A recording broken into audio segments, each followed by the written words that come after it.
Hello students, welcome my YouTube channel SSDL math point. আমি Srikanta sir রয়েছি তোমাদের সঙ্গে। আজকে ক্লাস 9-এর মডেল সেট 3-এর শর্ট টাইপের যে অঙ্কগুলো রয়েছে, যে অঙ্কগুলো ভীষণ গুরুত্বপূর্ণ তোমাদের কাছে, তা সেই অঙ্কগুলো আলোচনা করব আজকে। পূর্বের ন্যায় আজকেও তোমরা দুটো পর্বে পাবে। ফার্স্ট পর্বে 1 নম্বরে যে প্রশ্নগুলো রয়েছে সেগুলো সমাধান দেখাবো, সেকেন্ড পর্বে তোমরা বাদবাকি যে প্রশ্নগুলো রয়েছে সেগুলো সমাধান পাবে। তা বেশি কিছু না বলে সরাসরি আমি অঙ্কে ফিরছি। প্রথমে দেখো একের যে অঙ্কটা রয়েছে, দুটি অমূলদ সংখ্যার মধ্যে মূলদ সংখ্যা কতগুলি থাকবে?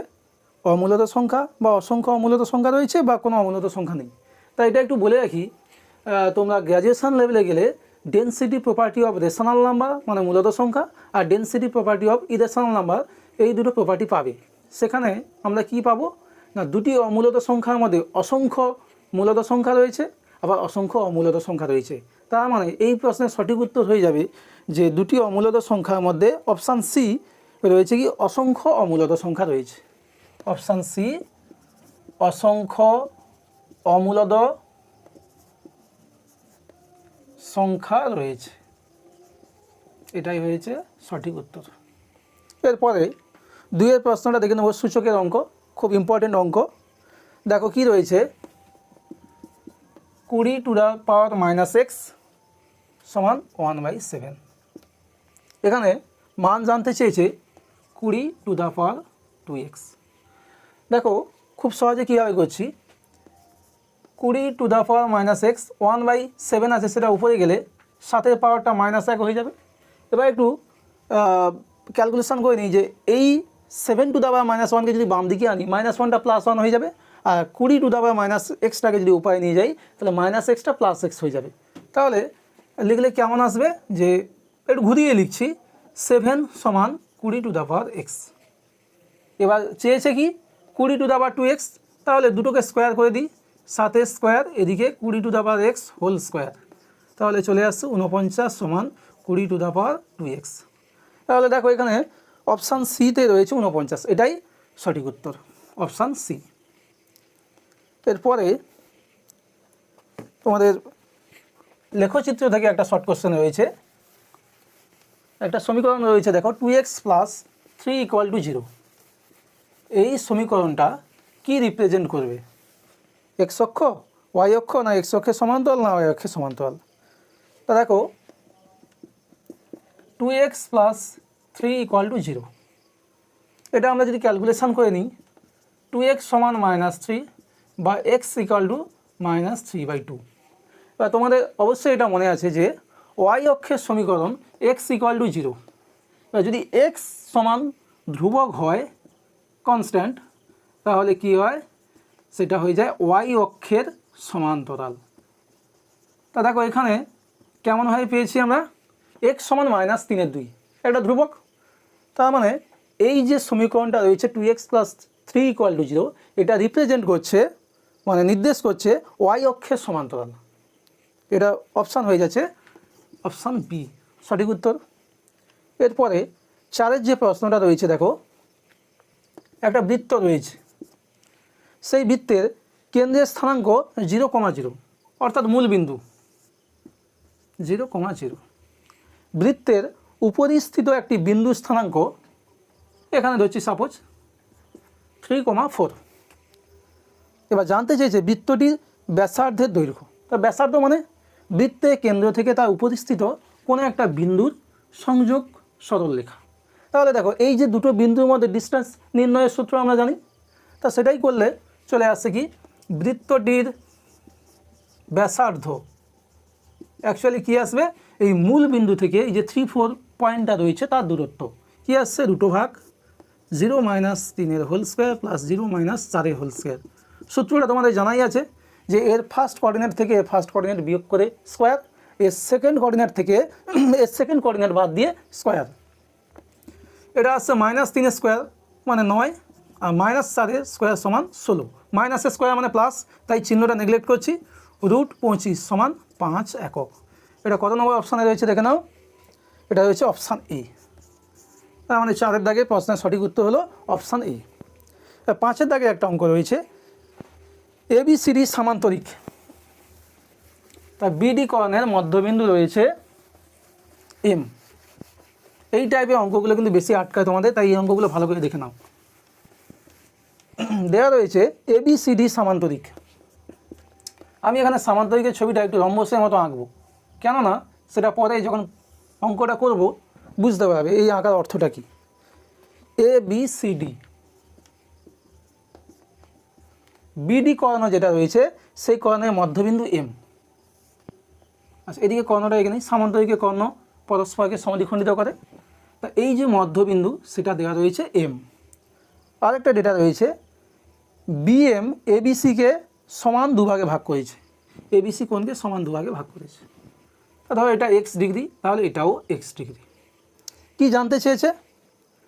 যে কোণ AMB এর পরিমাপ কত। AMB এই কোণটা জানতে চেয়েছে, এই কোণটা। তাহলে দেখো একটু খুব সহজ সরলভাবে বলি যে সামান্তরিক বলতে বিপরীত বাহুগুলো সমান ও সমান্তরাল। এখানে দেখো তো ABর সঙ্গে CD সমান্তরাল হবে, এবং আমি যদি ছেদক কনসিডার করি BD, তাহলে দেখো এই যে কোণটা মানে ABM আর এই কোণটা BDC একান্তর কোণ হয়ে যাবে। কোণ ABD সমান একান্তর কোণ BDC, অর্থাৎ এই কোণটা যদি x ডিগ্রি হয় এটাও হয়ে যাবে x ডিগ্রি। তাহলে দেখো ক্লিয়ারলি দেখতে পাচ্ছি ত্রিভুজ BCD তার কিন্তু এই B কোণটা আর এই যে D কোণটা, B কোণ মিন্স CBD আর BDC, এই দুটো কোণ সমান। দুটো কোণ সমান হওয়া মানে কী হবে? যে তাদের যে বিপরীত বাহুগুলোও পরস্পর সমান হবে। এটা উপপাদ্যে রয়েছে ক্লাস 8-এ। তাহলে দেখো আমরা কী পেয়ে যাচ্ছি, যে যেহেতু কোণ CBD সমান কোণ BDC, সুতরাং কী হবে? যে BC সমান CD। এই দুটো কোণ সমান হওয়ার কারণে এই দুটো বাহুও সমান হবে। এবার একটু খেয়াল করে দেখো, যে সামান্তরিকের সন্নিহিত বাহুগুলো সমান হয় তাকে কি বলা হবে? রম্বস। তার মানে আলটিমেট আমি পেয়ে গেলাম যে ABCD একটি রম্বস। এই কারণে প্রথমে বলেছিলাম যে আমি এটা রম্বসের মতো আঁকবো। এবার তো রম্বস হওয়া মানে তার কর্ণগুলো পরস্পরকে সমান দুভাগে ভাগ করবে। আর একটা স্পেশাল কন্ডিশন থাকে কি, যে কর্ণগুলো পরস্পরকে সমকোণে সমদ্বিখণ্ডিত করবে। তার মানে এই যে কোণটা, এই কোণটা হবে 90, এটাও 90, এটাও 90, এটাও 90। তাহলে রিকোয়ারমেন্ট যেটা রয়েছে আমাদের দেখো কোণ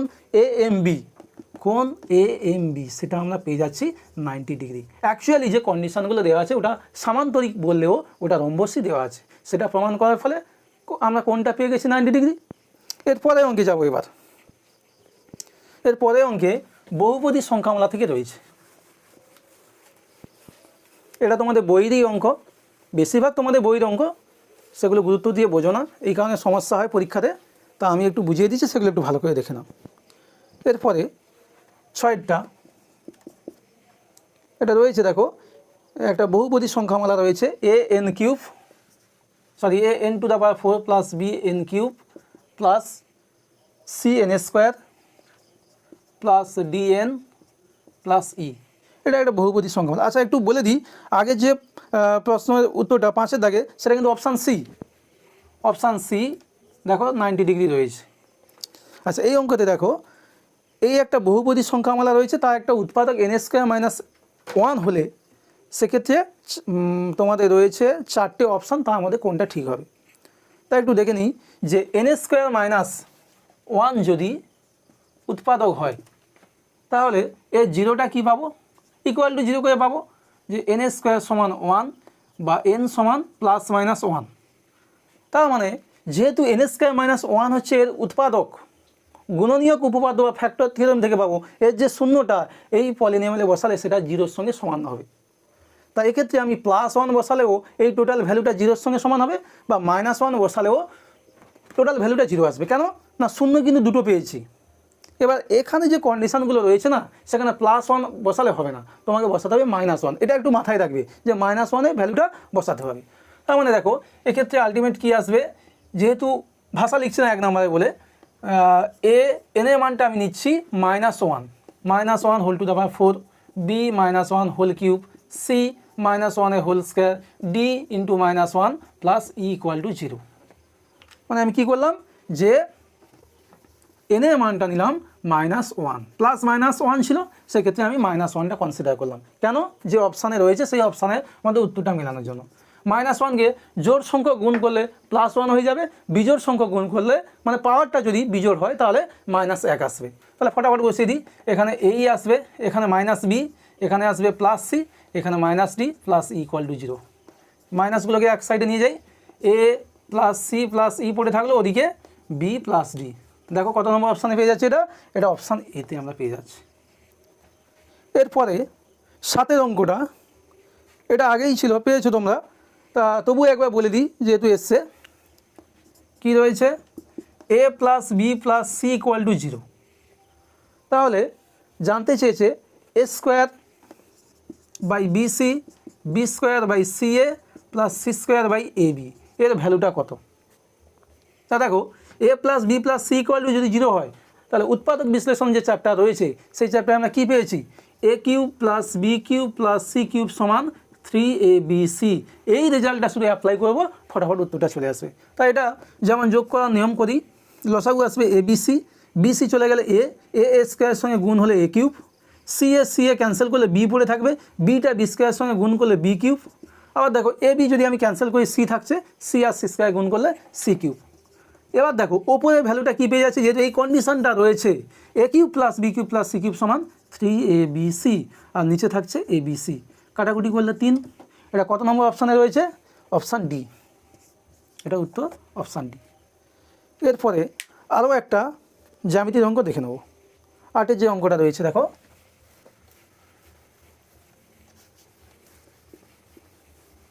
ত্রিভুজ ABC, তার একটা মধ্যমা রয়েছে AD।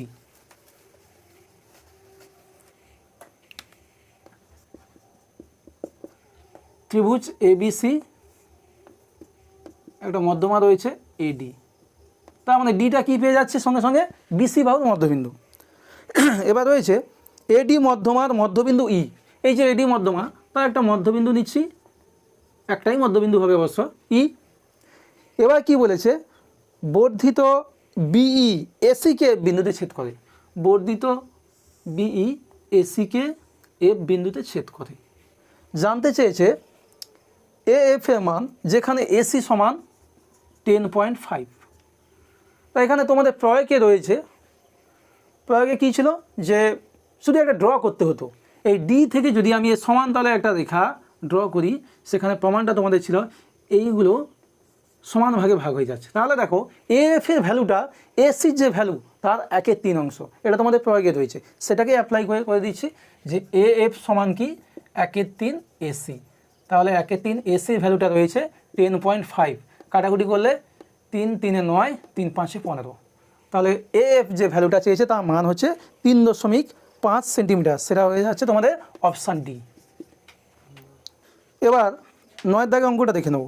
কী রয়েছে? এক খুচরো বিক্রেতা ধার্য মূল্যের উপর 20% ছাড়ে ওষুধ কিনেছে, ক্রেতাকে কিন্তু সেই ধার্য মূল্যে ওষুধ বিক্রি করেছে। তাহলে সেক্ষেত্রে খুচরো বিক্রেতা লাভ কত হবে? তাই একটু বলেই দিই যে কেমন আসছে। দেখো ধরি প্রিন্টিং রেট যেটা রয়েছে 100 টাকা ধার্য মূল্য, সে 20% ছাড়ে কিনেছে। তাহলে 20% ছাড় সমান কত? 20 টাকা। তো 20 টাকা ছাড় পেলে সে কিনছে কত টাকায়? 80 টাকায়। তাহলে দেখো 100 টাকা ছিল প্রিন্টিং রেট, সেখানে তাই 20 টাকা ডিসকাউন্ট দিয়েছে। তাহলে তার ক্রয় মূল্য কত? না, ক্রয় মূল্য হচ্ছে 100 - 20 = 80 টাকা। এবার বেটা কী করেছে? 80 টাকায় কিনেছে, কিন্তু বিক্রি করছে 100 টাকায়। তার ধার্য মূল্যে বিক্রি করছে, কিন্তু সে কিনেছে কত? 80 টাকায়। তাহলে তার লাভটা কি? লাভ হচ্ছে সেই একই 20 টাকা। এবার ওই খুচরো বিক্রেতার লাভ কীভাবে পাবো? না, সে 80 টাকার উপরে 20 টাকা লাভ করছে, এটাই ডিফারেন্স। কি? 80 টাকার উপরে পাচ্ছে 20 টাকা লাভ। শতকরা বলতে 100, 20 × 4 = 80, 4 × 25 = 100। তাহলে শতকরা লাভ হচ্ছে 25। খুচরো বিক্রেতার লাভ সেটা পেয়ে যাচ্ছি অপশান বিতে, এটাই সঠিক উত্তর। এরপরে 10এর অঙ্কটা দেখে নেব। রাশিবিজ্ঞান থেকে রয়েছে, একটি পরিসংখ্যা বিভাজন তালিকায় একটি শ্রেণীর মধ্যবিন্দু 10, প্রতিটি শ্রেণীর দৈর্ঘ্য 6, শ্রেণীর নিম্নসীমা কত? এটা একটু অন্য টিপসে করছি, কারণ যদি আমি এক্সপ্রেশন করতে চাই তাহলে টাইম পাবো না। তাহলে দেখো কীভাবে করছি, যে একটা শ্রেণী রয়েছে, সাপোজ মনে করি এই একটা শ্রেণী, এটা শ্রেণী দৈর্ঘ্য, সেই শ্রেণী দৈর্ঘ্যটা রয়েছে কত? 6। এবার মধ্যবিন্দু রয়েছে 10, মিডিল যে পজিশনটা সেটা 10। এবার দেখো 6 যদি হয় তাহলে মধ্যবিন্দু পেয়ে যাওয়া মানে এদিকটা থাকছে 3, এদিকটা 3, তাহলে এটাও থাকছে 3, এটাও 3। এবার এটা হচ্ছে নিম্ন সীমা আর এটা উচ্চ সীমা। তা নিম্ন সীমা আসতে গেলে 10 থেকে 3 ইউনিট আমাকে ব্যাকে আসতে হচ্ছে, মানে মাইনাস করবো। আমরা 10 - 3 এটা পেয়ে যাচ্ছি 7। এই টিপসটা যদি ইউজ করি খুব সঠিক কিন্তু অঙ্কটা উত্তর পেয়ে যাব। তার মানে এখানে অপশান চলে আসছে অপশান বি। অপশান বি তোমাদের সঠিক উত্তর। এরপরে 11টা বলে দিই, এটা রিপিট করেছে এই কোশ্চেনটা, আগে ভিডিওতে তোমাদের রয়েছে এটা, যে আয়তলেখ অঙ্কনের ক্ষেত্রে প্রতিটি শ্রেণীর আয়তক্ষেত্রে ভূমি, সেটা অবভিয়াসলি তোমাদের কী হবে, প্রত্যেকটা যে শ্রেণী রয়েছে সেই শ্রেণীর দৈর্ঘ্য, অর্থাৎ যে শ্রেণীগুলো রয়েছে সেই শ্রেণীর লেন্থটা। এরপরে আসছি, উত্তরটা বলে দিই, একটু মেনশান করে দিই, এটা হচ্ছে তোমাদের শ্রেণী দৈর্ঘ্য। কত নম্বর অপশানে রয়েছে? অপশান ডিতে, শ্রেণী দৈর্ঘ্য। এরপরে আসছি 12টা। 12তে কী রয়েছে? একটি বৃত্ত একটি বর্গক্ষেত্রে পরিলিখিত। একটি বৃত্ত রয়েছে, সেই বৃত্তটা একটি বর্গক্ষেত্রে পরিলিখিত, অর্থাৎ বর্গক্ষেত্রের বাইরে হচ্ছে একটা বৃত্ত রয়েছে, বর্গক্ষেত্রের বাইরে একটা বৃত্ত রয়েছে। কি জানতে চেয়েছে দেখো না, বর্গক্ষেত্রে বাহুর দৈর্ঘ্য 5, এই বাহুগুলো ছিল 5 সেমি, এটাও 5, এটাও 5, 4টে বাহু তো সমান হয়। জানতে চেয়েছে বৃত্তের ব্যাস কত। তাহলে দেখো, দেখতে আমি ছবিটা যদি ড্র করি দেখতে পাবে এই যে এটা বৃত্তের ব্যাস, সেটা অ্যাকচুয়ালি চলে আসছে বর্গক্ষেত্রে কর্ণ, আর কর্ণের সূত্র বাহু ইন্টু √2, যেহেতু বাহুটা 5 রয়েছে তাহলে কর্ণটা কত হবে? 5 × √2, আবার সেটাই হচ্ছে বৃত্তের ব্যাস, অতএব ব্যাস সমান কত? 5 √2 সেন্টিমিটার। এটা কত নম্বর অপশানে রয়েছে? এটা তোমাদের অপশান এতে। এরপরে 13 অঙ্কটাতে যাব। 13 অঙ্কতে কি রয়েছে? একটি বৃত্তাকার ক্ষেত্রে পরিধি ও ক্ষেত্রফলের সাংখ্যমান সমান। তা সেক্ষেত্রে ওই বৃত্তে পরিলিখিত যে বর্গক্ষেত্র রয়েছে তার কর্ণের দৈর্ঘ্য। যে কন্ডিশনটা দেওয়া আছে সেখান থেকে শুরু করা যাক। এটা বৃত্ত রয়েছে, তার মানে তার গল্প সব কিছু হবে ব্যাসার্ধ দিয়ে। তা ধরে নিচ্ছি ব্যাসার্ধ আর একক, অবশ্য বৃত্তের কি কন্ডিশন রয়েছে? তার পরিধি অর্থাৎ 2πr, ক্ষেত্রফল সমান πr², এই দুটো সমান পরস্পর, এটা দেওয়া আছে কোশ্চেনে। তাহলে এখান থেকে আমরা আর এর ভ্যালু কী পেয়ে যাবো? দেখো, পাই ক্যান্সেল হবে, একটা আর ক্যান্সেল হলে r = 2। এবার জানতে চেয়েছে যে ওই বৃত্তের পরিলিখিত বর্গক্ষেত্র, বৃত্ত রয়েছে তার পরিলিখিত একটা বর্গক্ষেত্র, সেটা হচ্ছে জানতে চেয়েছে কর্ণ। তা দেখো, বৃত্তের ব্যাসটা কত পাবো? ব্যাসার্ধ 2 হলে ব্যাস তার ডবল 4, তাহলে এটাই পেয়ে যাচ্ছি বর্গক্ষেত্রের বাহু। দেখো বৃত্তের ব্যাস ছবিতেই দেখতে পাচ্ছি, বৃত্তের ব্যাস যেটা সেটাই বর্গক্ষেত্রের বাহু। এবার জানতে চেয়েছে কিন্তু বর্গক্ষেত্রের কর্ণ। তাহলে বর্গক্ষেত্রের বাহু যদি 4 একক হয় তবে কর্ণের দৈর্ঘ্য বাহু গুণিতক √2, 4 × √2 একক। এটা কত নম্বর অপশান হয়ে যাচ্ছে তোমাদের? Option C. এরপরে লগের যে অঙ্কটা রয়েছে, শেষ অঙ্কটা 1 নম্বরে,